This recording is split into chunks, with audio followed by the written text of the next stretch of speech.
Hi hello नमस्कार विद्यार्थी मित्रांनो आणि सर्व हा व्हिडिओ बघणाऱ्या प्रेक्षकांना।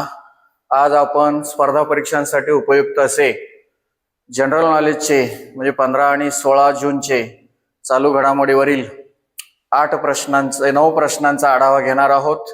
अतिशय महत्त्वाचे असे हे सर्व स्पर्धा परीक्षांसाठी उपयुक्त असे हे 9 प्रश्न असणार आहे आणि शेवटचा प्रश्न तो तुमच्यासाठी असेल। त्या प्रश्नाचं उत्तर तुम्ही कमेंटमध्ये द्यायचं आहे।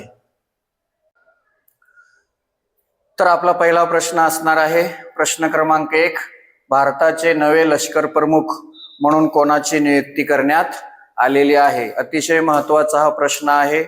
तर नवीन लष्कर प्रमुख कोण आहेत हे आपल्याला माहित असणं नक्की गरजेचं आहे। तर त्या प्रश्न आता आपण त्या प्रश्नाचं उत्तर नंतर बघू, परंतु भारतीय लष्कराविषयी काही लष्कराविषयी माहिती आहे। स्थापना 1 एप्रिल 1895 ला झालेली आहे। मुख्यालय दिल्लीला आहे आणि भारतीय लष्कराचं ब्रीदवाक्य आहे सर्व्हिस बिफोर सेल्फ, म्हणजे स्वतःपेक्षा सेवा, देश सेवा महत्वाची किंवा पहिल्यांदा असं ते ब्रीदवाक्य असणार आहे। भारतीय सशस्त्र दल सर्वात मोठी शाखा, देशाच्या भौगोलिक सीमांचं संरक्षण करणं हे त्यांचं भारतीय लष्कराचं प्रमुख कार्य।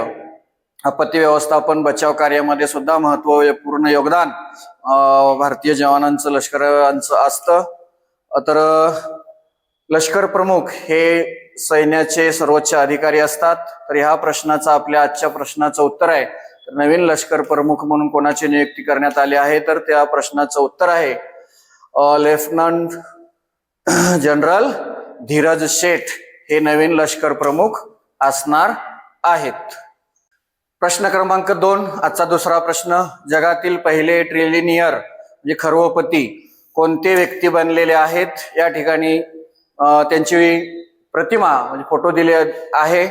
इथे एक स्पेस एक्स नाव आहे, टेस्ला आहे। या फोटोवरून आणि त्या 2 कंपन्यांवरून आपल्याला त्यांचं नाव नक्कीच कळालं असेल। तर आपण बघू आणि ह्या काही त्यांच्या कंपन्या आहेत। तर टेस्ला ही त्यांची कंपनी आहे, स्पेस एक्स आहे, टेस्ला इलेक्ट्रिक वाहनं, ऊर्जा साधनं आणि शाश्वत ऊर्जा सोल्युशन या क्षेत्रामध्ये काम करते। स्पेस एक्स ही अंतराळ संशोधन, रॉकेट प्रक्षेपण आणि उपग्रह सेवा या क्षेत्रामध्ये काम करते। आपल्या सर्वांना माहितीच आहे सोशल मीडियामध्ये पैकी एक ट्विटर ही सुद्धा त्या व्यक्तींचंच कंपनी आहे, सोशल मीडिया प्लॅटफॉर्म आहे पूर्वीचे ट्विटर। त्यानंतर आता एक्स म्हणून आपण म्हणतो, न्यूरोलिंक मेंदू संगणक इंटरफेस तंत्रज्ञान विकसित करणे, द बोरिंग कंपनी भुयारी बोगदे आणि पायाभूत सुविधा प्रकल्प, त्यानंतर XAI कृत्रिम बुद्धिमत्ता AI संशोधन आणि विकास ह्या त्यांच्या कंपन्या आहेत। यांच्या माध्यमातून ते पहिले ट्रिलिनियर व्यक्ती बनलेले आहे। तर त्यांचं नाव आहे एलॉन मस्क, हे अमेरिकेतले प्रसिद्ध उद्योगपती आहेत आणि या आपल्या आजच्या प्रश्नाचं उत्तर आहे एलॉन मस्क। प्रश्न क्रमांक 3 बघा, आपला तिसरा प्रश्न आहे made in India Airbus C295 लष्करी प्रवासी विमानाची यशस्वी चाचणी कोणत्या राज्यामध्ये केली आहे। तर या ठिकाणी आपल्याला दिसतंय एअरबस C295 त्याची यशस्वी चाचणी कोणत्या राज्यामध्ये केलेली आहे असा प्रश्न आहे। तर या एअरबस C295 बद्दल आपण माहिती बघू आणि त्यानंतर मग आपल्या प्रश्नाचं उत्तर आपण घेऊ। तर एअरबस C295 बद्दल माहिती बघा, उत्पादन भारतामध्ये टाटा एअरबस एरोस्पेस लिमिटेड ही कंपनी करणार आहे। या कंपनीद्वारे या एअरबसची निर्मिती होणार आहे। विमानाचा प्रकार आहे प्रथम श्रेणीतील लष्करी वाहतूक विमान। त्यांची क्षमता या ठिकाणी दिलेली आहे 71 सैनिक किंवा 50 पॅराशूट ट्रॉपर, 24 स्ट्रेचर, 2 वैद्यकीय कर्मचारी। इंजिन बघा टू टर्बो प्रॉप इंजिन, त्यानंतर कमाल वेग वगैरे दिलेला आहे 480 नॉट्स। त्यानंतर परिचालन श्रेणी सुमारे 5370 किलोमीटर किंवा जास्तीत जास्त उंचीवरून 25,000 फुटावरून हे विमान उडू शकतं.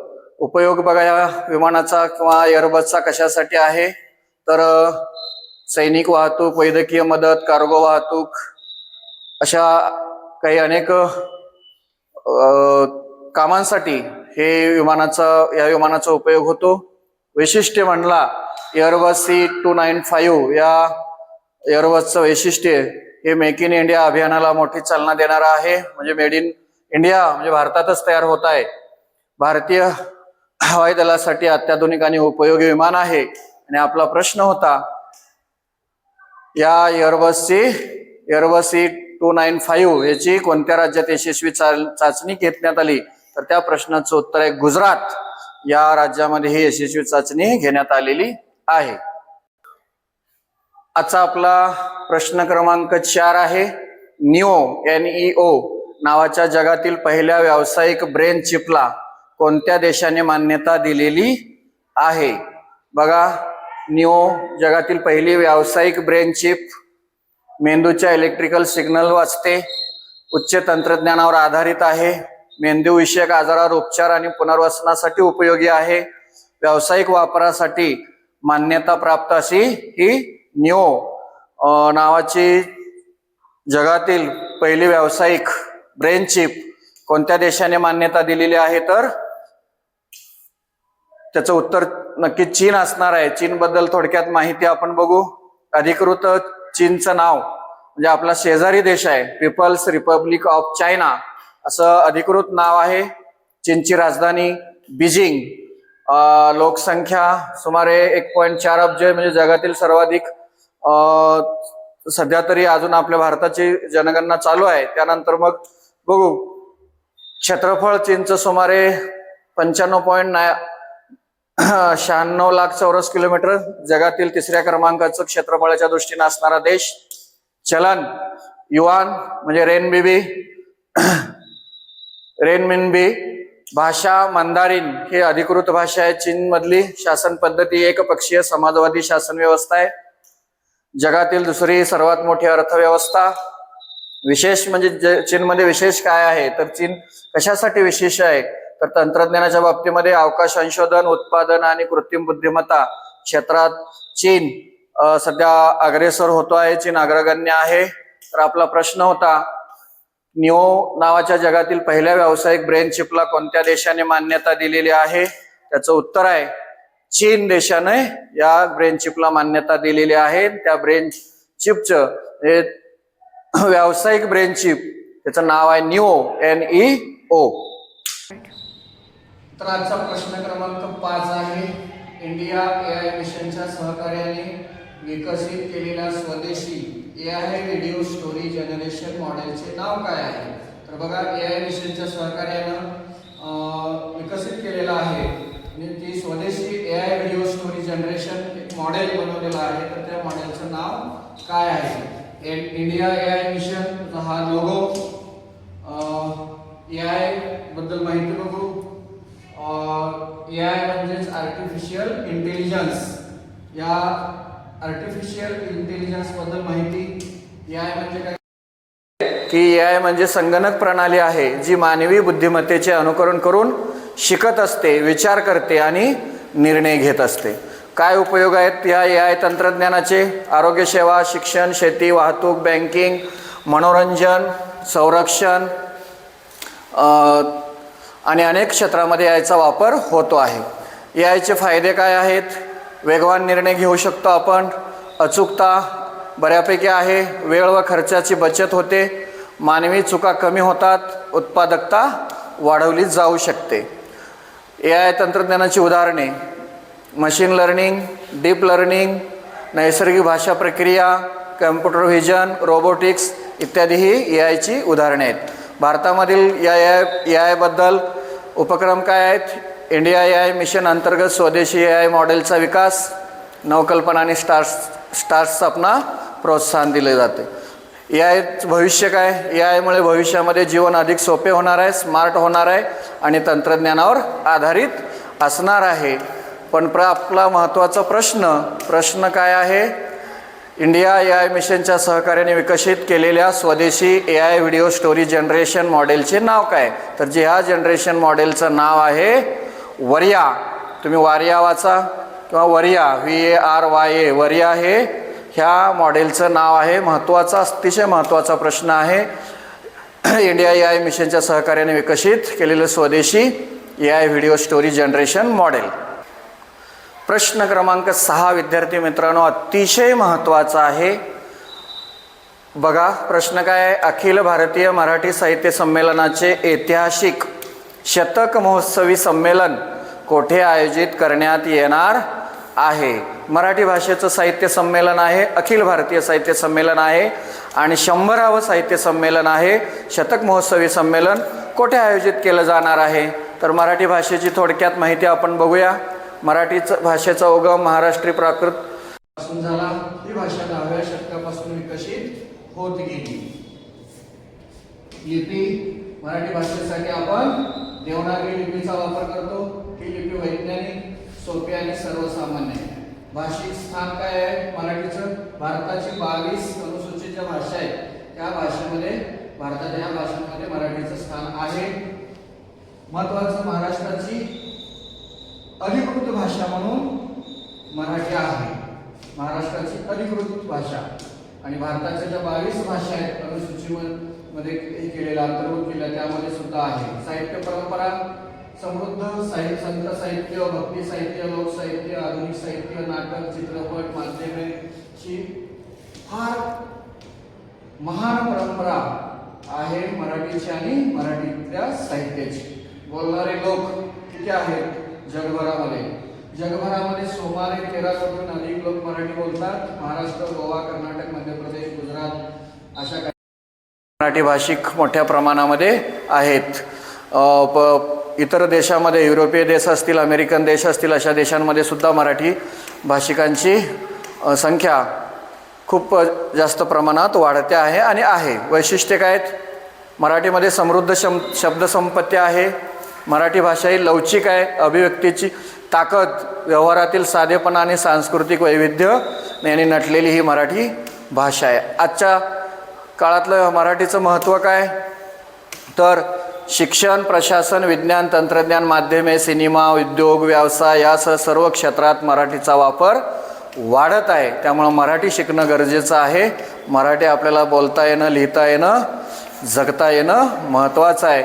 आणि ह्या आजच्या प्रश्नाचं उत्तर आहे पुणे या ठिकाणी आपल्या हे जे शतक महोत्सवी साहित्य संमेलन आहे, अखिल भारतीय शतक महोत्सवी साहित्य संमेलन हे पुणे या ठिकाणी आयोजित केलं जाणार आहे.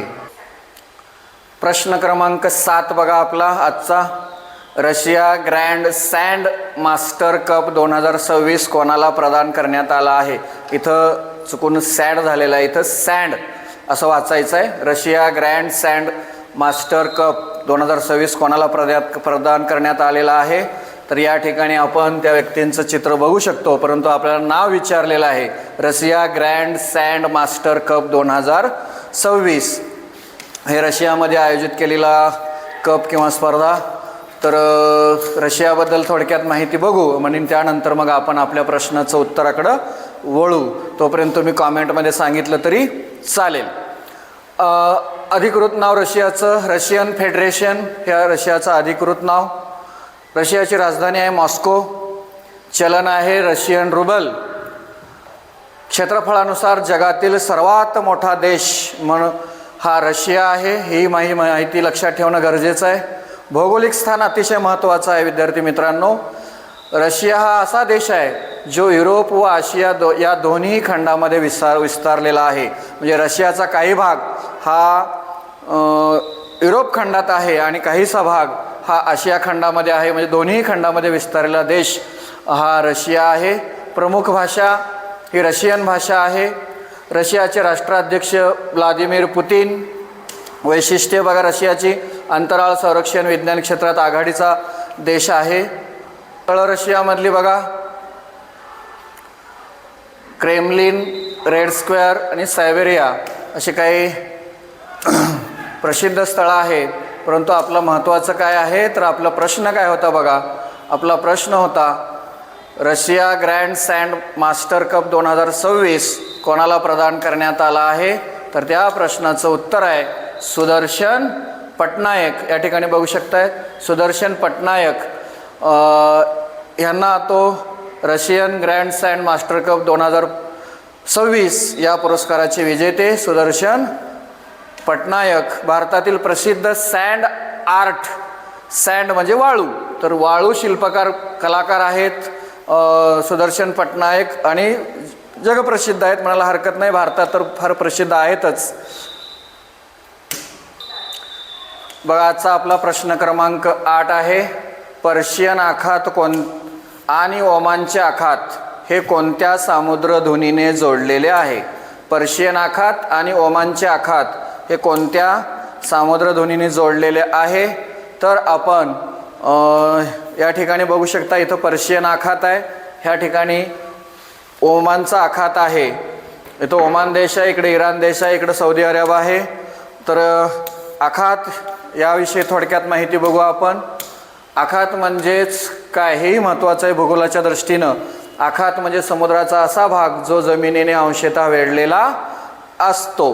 म्हणजे एक आखात हे व्यापार, नौकानयन आणि मत्स्य व्यवसायासाठी महत्त्वाचे असते. ह्याची डेफिनेशन म्हणजे व्याख्या महत्त्वाची लक्षात ठेवा. आखात म्हणजे समुद्राचा असा भाग जो जमिनीने अंशतः वेढलेला असतो. पर्शियन आखात हा जगातील सर्वात महत्त्वाच्या तेल वाहतूक मार्गापैकी एक आहे. ओमानचा आखात अरबी समुद्राशी जोडलेला आहे, महत्त्वाचा आहे. अनेक देशांच्या अर्थव्यवस्थेसाठी आखाती प्रदेश महत्त्वपूर्ण मानला जातो. पर्शियन आखात आणि ओमानचा आखात यांना जोडणारी सामुद्रधुनी जागतिक व्यापारासाठी अत्यंत महत्त्वाची आहे आणि सध्या ती फार चर्चेमध्ये आहे. चर्चेमध्ये होती पासून फार चर्चेमध्ये असणारी ही सामुद्रधुनी आहे आणि जागतिक व्यापारासाठी फार महत्त्वाची आहे. जगातील मोठ्या प्रमाणातील कच्चे तेल या मार्गाने वाहतूक केली जाते.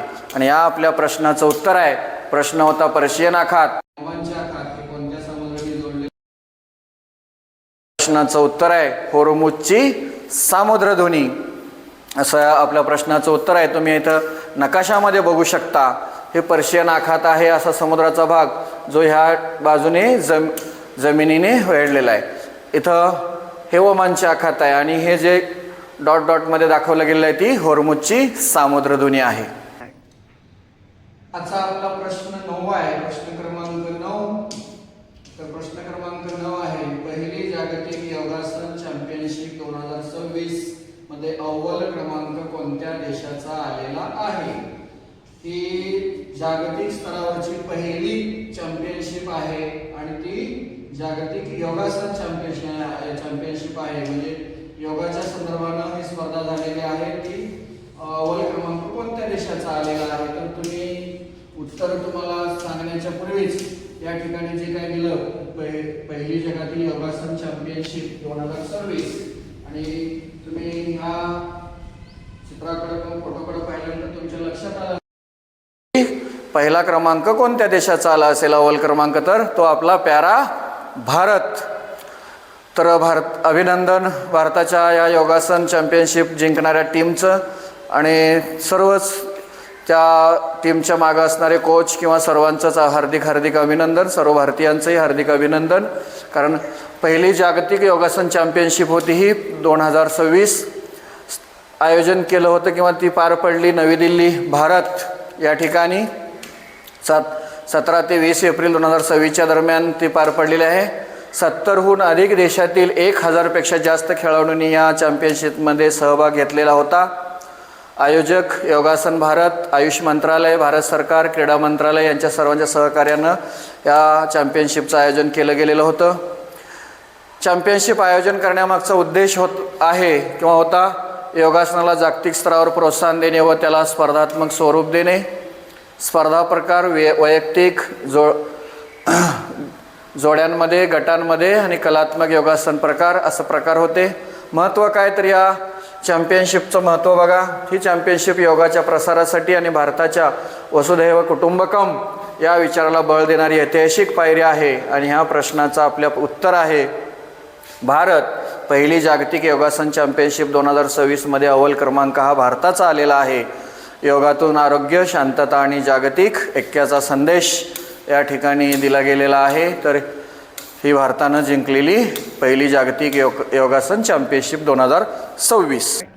सर्व मित्रांना विनंती आहे की जे असेच नवनवीन व्हिडिओ येणार आहेत, चालू घडामोडीवर असतील, सामान्य ज्ञानावर असतील, जनरल नॉलेजचे असतील किंवा इतर उपयुक्त माहितीचे असतील, त्यासाठी आपलं सर्वांचं सहकार्य माझ्यासाठी, आमच्यासाठी मोलाचं आहे. त्यामुळं व्हिडिओ आवडल्यास किंवा माहिती महत्त्वपूर्ण वाटल्यास कृपया चॅनलला सबस्क्राईब करा, व्हिडिओला लाईक करा आणि आपल्या मित्रांपर्यंत शेअर करा व नक्की कॉमेंट करा.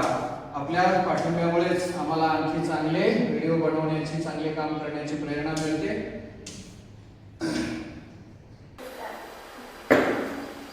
तर मित्रांनो, तुमच्यासाठीचा प्रश्न आहे, भारतीय महिला क्रिकेट संघाची कर्णधार कोण आहे? हा असा प्रश्न आहे. तर या प्रश्नाचं उत्तर तुम्ही सर्व मित्रांनी कॉमेंटमध्ये या प्रश्नाचं उत्तर द्यायचं आहे.